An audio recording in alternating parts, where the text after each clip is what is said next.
नमस्कार. आज आपण अभ्यासणार आहोत मूलोद्योगी शिक्षण पद्धती. 1937 साली महात्मा गांधींनी आपले शैक्षणिक विचार शिक्षणशास्त्र व अन्य विचारवंतांसमोर मांडले. या परिषदेला विनोबा भावे, दादा धर्माधिकारी, नरेंद्र देव, काका कालेकर, आर्यना कम, डॉक्टर झकीर हुसेन, बाळासाहेब खेर इत्यादी व्यक्ती हजर होत्या. या सर्व तज्ज्ञांनी एकत्र चर्चा करून गांधीजींनी मांडलेल्या विचारसरणीच्या आधारे एक शिक्षण योजना तयार केली. मूलोद्योगी शिक्षणाचा अर्थ. आता मूलोद्योगी शिक्षण म्हणजे काय नेमकं ते आपण बघू. इंग्रजीमध्ये बेसिक शब्दाचा अर्थ आहे मूलभूत आणि उर्दूमध्ये या शब्दाचा अर्थ आहे बुनियादी. म्हणून या योजनेला बुनियादी शिक्षण योजना म्हणून ओळखले जाते. मूलोद्योगी शिक्षण योजनेचे स्वरूप जीवनाच्या मूलभूत तत्वांवर आधारित असल्याने हे बेसिक एज्युकेशन आहे. या संदर्भात आचार्य भागवत लिहितात, ही शिक्षण योजना सामान्यतः वर्धा योजना या नावाने ओळखली जाते.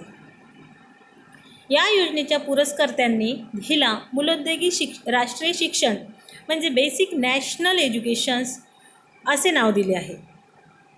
महात्मा गांधींनी या योजनेला rural national education through village handicraft ग्रामोद्योगी राष्ट्रीय ग्रामशिक्षण असे नाव दिले आहे.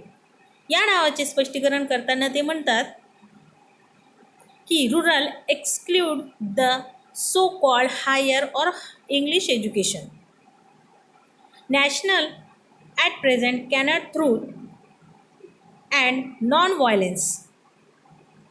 And through village handicraft means that the grammars of the scheme expect the teachers to educate village children in their village so as to draw out all their faculties through some selected village handicrafts in an atmosphere free from superimposed restrictions and interference. मूलोद्योगी शिक्षणात हस्तव्यवसाय किंवा एखादा उद्योग हा केवळ एक प्रमुख विषयच असावा असे नव्हे, तर ते शिक्षणाचे माध्यम असावे असे गांधीजींनी म्हटलेले आहे. या व्यवसायालाच ते मूलोद्योग असे म्हणतात. हा मूलोद्योग त्या प्रदेशातील जीवनाशी संबंधित असावा, तेथील भौगोलिक व सामाजिक जीवनाचे प्रतिनिधित्व करणारा असावा.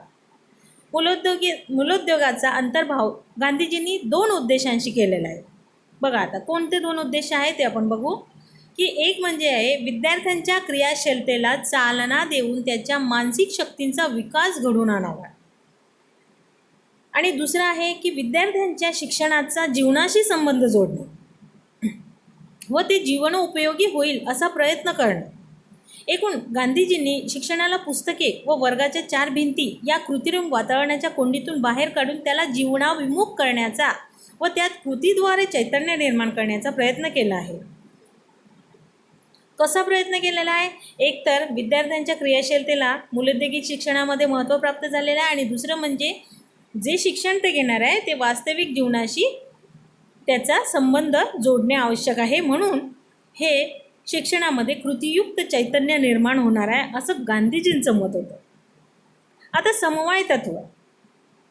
उद्योग किंवा व्यवसाय हा केवळ एक विषय न राहता ते अभ्यासाचे सर्व विषयांच्या अध्यापनाचे माध्यम हवे. म्हणजे फक्त आता जशा पद्धतीने आपण उद्योग व्यवसाय करतो तसे एक फक्त व्यवसाय किंवा उद्योग नसावा, तर ते अध्यापनाचे एक माध्यम व्हावे, हा उद्देश गांधीजींचा होता. मूलोद्योग हेच एकमेव केंद्र न मानता त्यासोबत त्या प्रदेशातील प्राकृतिक परिसर, नॅचरल एन्व्हायरमेंट, सामाजिक जीवन, सोशल एन्व्हायरमेंट व सांस्कृतिक जीवन, कल्चरल एन्व्हायरमेंट ही समवाय केंद्र मांडण्यात यावी असं त्यांचं मत होतं. कुणाचं? गांधीजींचं. तसेच जो भाग समवाय पद्धतीने शिकवला जाऊ शकत नाही परंतु विद्यार्थ्यांच्या दृष्टीने अत्यावश्यक आहे असा भाग स्वतंत्रपणेही शिकवायला हरकत नाही. आता समवाय म्हणजे काय? तर आताच्या अभ्यासामध्ये तुम्ही अभ्यासतात की इंग्लिश आणि मॅथचा कसा संबंध आहे, त्याला म्हणतात समवाय. आपल्याला एक विषयच का आवश्यक आहे शिकायला, असं तुम्ही म्हणतात. आता व्यक्तिभिन्नता असते म्हणून तुम्हाला एखादा विषयच फक्त शिकायला आवडत असतो. मग त्यामध्ये कोणाला मराठी आवडत असेल, कोणाला इंग्लिश आवडत असेल, कोणाला मॅथ आवडत असेल, कोणाला जॉग्राफी एक्सेट्रा जे काही विषय असतील ते. प्रत्येक विद्यार्थ्याला एक असा विषय असतो की ज्याच्यामध्ये त्याला खूप गोडी असते. मग फक्त एकच विषय शिकायचा का? नाही. एक विषय जर शिकला तर बाकीच्या विषयांचं काय होणार आणि बाकीच्या विषयांचा त्या एका विषयाशी कसा समन्वय आहे हे समन्वय पद्धतीमध्ये आपण शिकत असतो. जसा भूगोलाचा आणि गणिताचा समन्वय या ठिकाणी कशा पद्धतीने असतो, तर भूगोलाचा आणि गणिताचा समन्वय या ठिकाणी अशा पद्धतीने असतो की जर भौगोलिक संख्यांचा अभ्यास करायचा असेल तर त्यासाठी तुम्हाला गणित शिकणे त्या ठिकाणी आवश्यक असते. आणि गणितातील संख्या जेव्हा तुम्ही शिकणार त्याच वेळेला तुम्हाला भूगोलातील संख्या या विचारात घ्याव्या लागतील. हा झाला समन्वय. आणि समन्वय झाल्यानंतर दुसरं जे आहे तो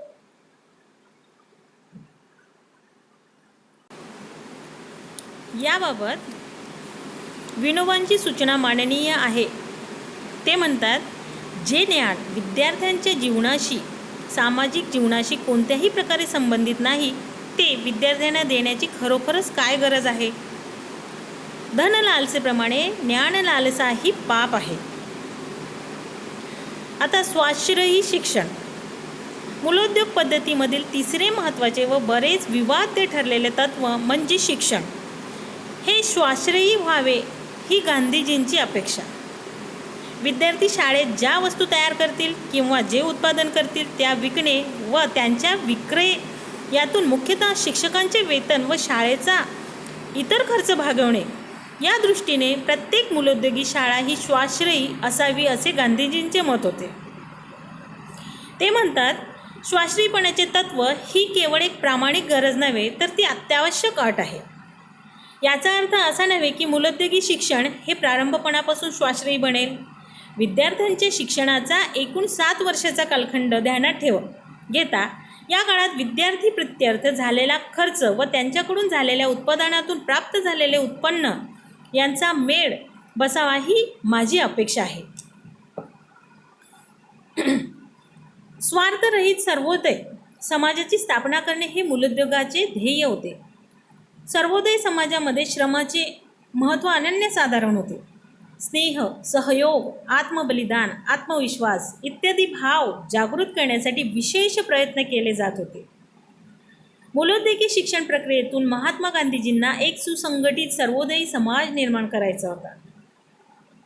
स्त्री शिक्षण, आता पुरुषाला जशी शिक्षणाची गरज आहे त्याहूनही अधिक गरज स्त्रीला आहे. परंतु कोणत्याही कुटुंबाला एक पुरुष शिकला तर केवळ तो स्वतः शिकला, परंतु कुटुंबातील एक स्त्री शिकली तर सर्व कुटुंब शिकल्यासारखे आहे. म्हणून गांधीजींनी स्त्री शिक्षणावरती अधिक भर दिला आहे. स्त्रियांचा शिक्षणक्रम वेगळा असावा. त्यांनी आपले ज्ञानभांडार समृद्ध ठेवावे. शाळांतून सहशिक्षण असावे व कौटुंबिक जीवनात सहकार्य व सहजीवन असावे असं म्हणणं त्यांचं स्त्री शिक्षणाच्या बाबतीत होतं. त्यानंतर आहे शिस्त. स्वातंत्र्य आणि शिस्त यांचा परस्पर संबंध समजावून देताना गांधीजी म्हणतात की पराकोटीच्या स्वातंत्र्याबरोबर कमालीची शिस्त आणि नम्रता याही गोष्टी महत्त्वाच्या असाव्या लागतात. पाण्याचा धबधबा किंवा आग यांच्यावर कौशल्याने नियंत्रण ठेवले नाही तर जसा त्यांचा उपयोग करून घेता येत नाही तसेच शिस्त नसेल तर लोकजागृतीचाही उपयोग करून घेता येणार नाही. तेव्हा स्वतःला लावून घेतलेली शिस्त ही सामुदायिक स्वातंत्र्याची पहिली गरज आहे असा गांधीजींचा विश्वास होता. अशी शिस्त हे लोकशाहीची सार आहे आणि म्हणून जन्मजात लोकशाहीनिष्ठ माणूस हा जन्मजात शिस्तप्रिय असला पाहिजे व यावर गांधीजींचा मोठा कटाक्ष होता. म्हणून विद्यार्थी शाळेत व जास्त शिस्त शिकले नाही तर त्यांच्या शिक्षणावर केलेला खर्च आणि वेळही व्यर्थ होय असे गांधीजींचे मत होते. सर्व धर्म आणि जातींमधील विद्यार्थ्यांना नैतिक शिक्षणाची आवश्यकता आहे या संदर्भात गांधीजींची ठाम भूमिका होती.